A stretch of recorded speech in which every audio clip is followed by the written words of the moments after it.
Hello friends. एक बार फिर है आपके साथ आपका दोस्त आपका हमसफ़र शैलेंद्र। आज मैं आपके सामने एक छोटी सी कहानी लेकर के आया हूँ जो आपको मोटिवेशन के साथ साथ जीवन में तरक्की करने का उपाय भी बताएगी।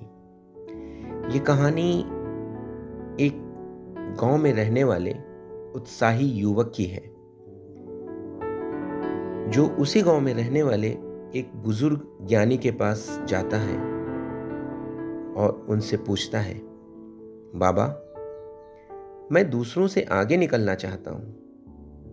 मैं तेजी से सफलता प्राप्त करना चाहता हूं। आप ही बताएं, मैं क्या करूं? बुजुर्ग मुस्कुराए और कहा, यदि तुम जल्दी आगे बढ़ना चाहते हो तो अकेले जाओ। अभी बाबा अपनी बात समाप्त कर पाते, उससे पहले ही युवक तेजी से आगे चलता चला गया। कुछ दिनों बाद वह एक कठिन रास्ते पर पहुंचा।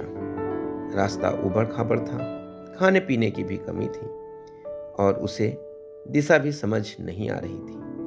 वह अकेले समस्याओं से जूझता रहा। उसकी गति धीमी पड़ती गई। उसका उत्साह, उसका हौसला भी फीका पड़ता गया। वापस कई महीने गुजरने के बाद जब वह आया और उसी बाबा से मिला तो उसने अपने मन की बात बाबा से कही कि बाबा, मैंने तो आपकी बात मानी, लेकिन यात्रा बहुत कठिन रही।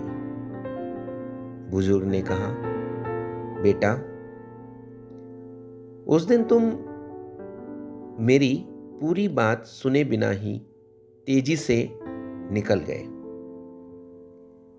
मैं कह रहा था, यदि जल्दी जाना है तो अकेले जाओ, लेकिन यदि दूर तक जाना है तो साथ चलो। अकेला व्यक्ति कुछ समय तक तेज चल सकता है, पर लंबी यात्रा में साथियों की जरूरत पड़ती है। साथ चाहिए ताकि जब तुम थक जाओ, कोई तुम्हारा हौसला बढ़ाए। रास्ता भटक जाओ तो कोई दिशा दिखाए। ठीक उसी प्रकार से जिस प्रकार से जंगल का सबसे ऊंचा पेड़ भी अकेले नहीं बढ़ता। ऊंचा पेड़, उसकी जड़ें आसपास के पेड़ों की जड़ों से जुड़ी हुई होती हैं। वे एक दूसरे को सहारा देती हैं। युवक अब समझ गया था कि सफलता सिर्फ व्यक्तिगत उपलब्धि नहीं है, बल्कि सफलता हमारे साथ के लोगों के साथ यात्रा करने का एक हिस्सा है। इसलिए यदि आप जीवन में सफल होना चाहते हैं तो अकेले चलने के बजाय साथ चलने की आदत को विकसित करें। इन्हीं खूबसूरत शब्दों के साथ मैं आपका दोस्त आपका हमसफर शैलेंद्र आपसे इजाजत लेता हूं। जय हिंद, जय भारत।